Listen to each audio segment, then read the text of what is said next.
yang bisa kita saksikan bersama, bahwasanya ini adalah salah satu bentuk dampak nyata yang dihasilkan dari pembangunan proyek geothermal di Mataloko ini. Jadi seperti yang kita lihat di sebelah saya ini seperti gelembung-gelembung air yang sedang direbus, tapi kita merasakan di sini cukup panas hawanya. Dan sepertinya untuk di lingkaran ini kalau kita rasa mungkin ada seukuran lapangan bola kaki. Ini sepertinya di bawah kita berdiri ini pun nantinya ini sepertinya memang sudah memiliki rongga-rongga dari gas yang akan menyembur ke atas. Ini tidak hanya di sini, ada beberapa titik nantinya yang sebentar lagi kita akan sampai ke sana. Menurut keterangan dari masyarakat setempat, bunyi yang dihasilkan ketika hujan itu seperti lebih keras dari bunyi yang bisa kita dengar pada saat ini. Kemudian dari baunya sendiri itu terbau seperti aroma belerang, sangat kuat, sangat pekat.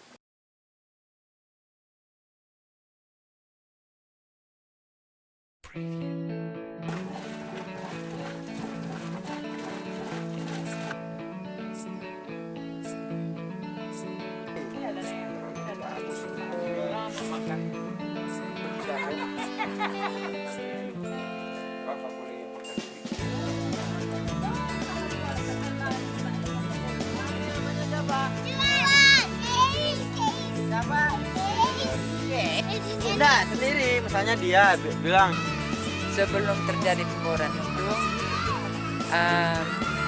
penghasilan dari segi perkebunan, persawahan, ladang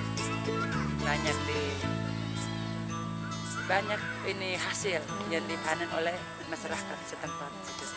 Kalau dampaknya sangat merugikan masyarakat, sangat amat merugikan masyarakat. Sebanyak hasil kopinya bisa untuk memanen, tapi nyatanya sekarang masyarakat juga dapat bantuan seng dari PLN yang kerjasama di sana pusat. Nah, karena dengan adanya gas bumi dampaknya atap rumah belum sampai setahun atap sudah bocor, khususnya seng. Dampaknya terasa? Sangat terasa. Dulu sebelum dampaknya mengganggu ketenangan masyarakat, gas bumi itu tekanan dari bawah, tekanan baunya juga bau sampai ke sini. Sampai untuk merugikan masyarakat ya ditolak aja. Ini sangat merugikan masyarakat dan hal ekosistem tidak bersahabat lagi dengan kita.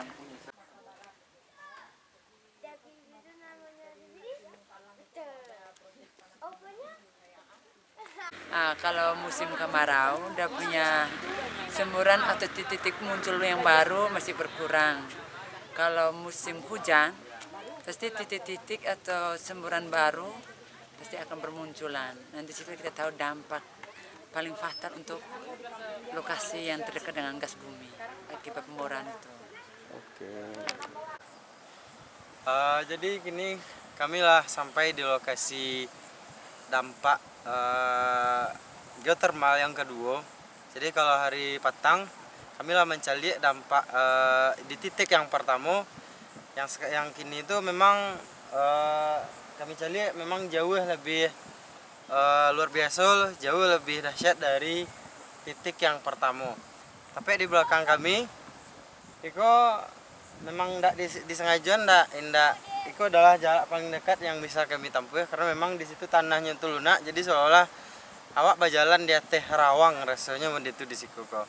Jadi dapat kita cari itu luar biasa asok yang ditimbulkan dari kawahnya kok. Jadi itu ada dua lubang raksasa yang awalnya itu ternyata memang kata warga sekitar itu hanya berasal dari lubang-lubang kecil yang makin hari makin kadang dan akhirnya seperti itulah jadinya. Yang untuk yang di belakang gitu kok sampai kini kita tidak berani mencari ke kedalamannya, tapi kita rasa memang cukup dalam. Dan yang termasuk yang sebelahnya itu kayu-kayu yang di sebelahnya itu ada batang kerambi, itulah mati dari urek sampai ke pucuknya. Itu ada 2 batang kerambia yang memang sangat dake jo kawah ko. Yang memang kita calian ada yang tumbuh, termasuk kayu-kayu.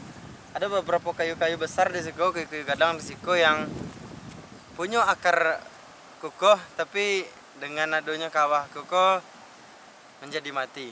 Untuk sementara mungkin itu saja dulu. Nah, yang di belakang kami Iko sebetulnya merupakan kawah yang tapi siko lebih ke bunyinya, lebih menghasilkan bunyi seperti dentuman lumpur yang dikocok-kocok tetapi dengan suara yang lebih kareh. Jadi biasanya kalau hari hujan itu akan menimbulkan bunyi yang jauh lebih kadang dari yang bisa kita dengar pada saat kini kok. Daerah pertanian ya, khususnya untuk persawahan. Nah, tapi saat ini sudah dibeli oleh pihak pemerintah ya. Dalam hal ini mungkin dari PLN yang sudah membelinya. Terus sekarang tumbuhan-tumbuhan di sini masih bisa tumbuh, Mas? Pisang. Ya itu ini kan ini para penggarap yang tanam hanya karena kami tidak ada tanah, kami terpaksa kami kerja kalau mereka tuan tanah sudah lepas begitu mereka bilang sudah terima uang, tapi kami terpaksa kerja karena kami tidak ada tanah. Sudah lepas tanah dan mereka mungkin sudah terima uang katanya, tapi kami tidak pernah diberitahu begitu.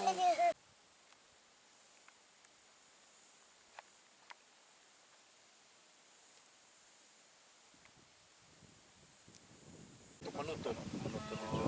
Ketika ditutup di sana dia mulai bermunculan. Sebenarnya ada di atas juga satu. Waktu awal kami 2015 kami datang itu di sini. Dekat orang petani tadi. Petani tadi di atas lagi. Enggak, gitu ya. Termasuk jalan raya itu mungkin harus diperiksa kembali gitu. Apakah aman nggak?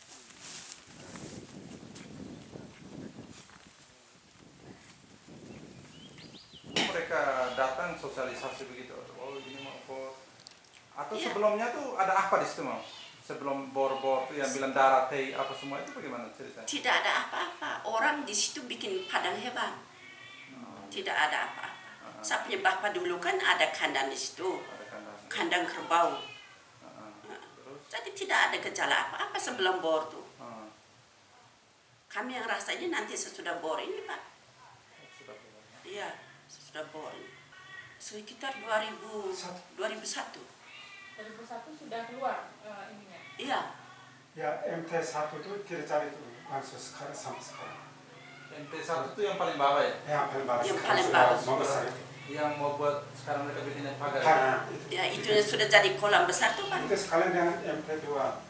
Di Yang kolam tidak besar dari itu sebelah tuh, langsung, tidak itu dari sebelah. dulu tuh dia apa, pengaruh hujan kok apa, tapi dia naik itu sampai 2,5 meter. Itu apa ya, itu lumpur yang naik, apa dia apa macam kayak pancuran itu, Ibu, tapi ya macam pancuran itu, tapi Di bawah belerang? tidak, dulu tidak ada. Iya. Di bawah jalur di bawah. Iya, mereka biasa katakan bilang ini sudah menyala, ini sudah menyala. Ini semua pakai ini listrik pemerintah. Kalau Mama sering padam lampunya, tidak pernah padam. Sekarang padam juga. Ya, Biar dari pemerintah juga padam. ya atau artinya dari Kalau dalam sehari lebih banyak matinya atau hidupnya? Iya, mati hidup begitulah.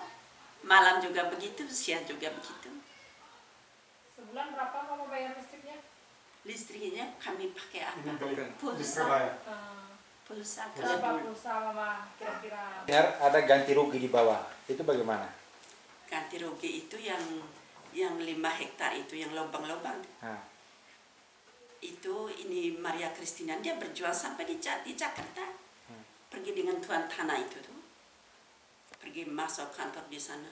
Semua sayur-sayur kami punya tuh kita tidak bisa pakai. Putih semua. Dan macam dulu yang saya punya anak masih kuliah itu. Woi, kalau kita mau ini ya, kita mau sombong, kita tidak sombong. Itu saya hanya ongkos anak kuliah itu hanya dari Cengki. Waktu mulai dia sudah meledak sudah itu, hasilnya sudah seng ini kami, yang di sini kami baru ganti ini, baru ganti yang seng bagi itu. Sebenarnya mereka kami punya mau tuh minta seng yang bisa tahan belerang macam di bawah itu kan, yang macam di PLN di bawah itu. Kalau hujan di sana itu katanya kalau hujan tuh bunyi meledak. Iya, bunyi. Ya, ada bunyi besar, pengaruh air tuh. Nah, kalau terlalu penuh dia bunyi. Sampai ke sini bunyinya. Iya, bunyi di sini. Dengar, biar kami sampai sini. Sampai ya? Sampai sini kami dengar. Semua bukan dari rumah ini dengar, semua orang dengar. Semua orang di sini ini dengar. Bahwa peliharaan ini kalau orang tidak bisa tahan, tidak bisa. Itu biar mereka jalan saja ini. Jalan ini ke bawah, mereka tidak mampu. Apalagi lewat di MT4. Atau libat jalan itu. Libat jalan itu ke bawah. Itu pasti mereka tidak tahan. Kalau macam kami sudah biasa setiap hari malam.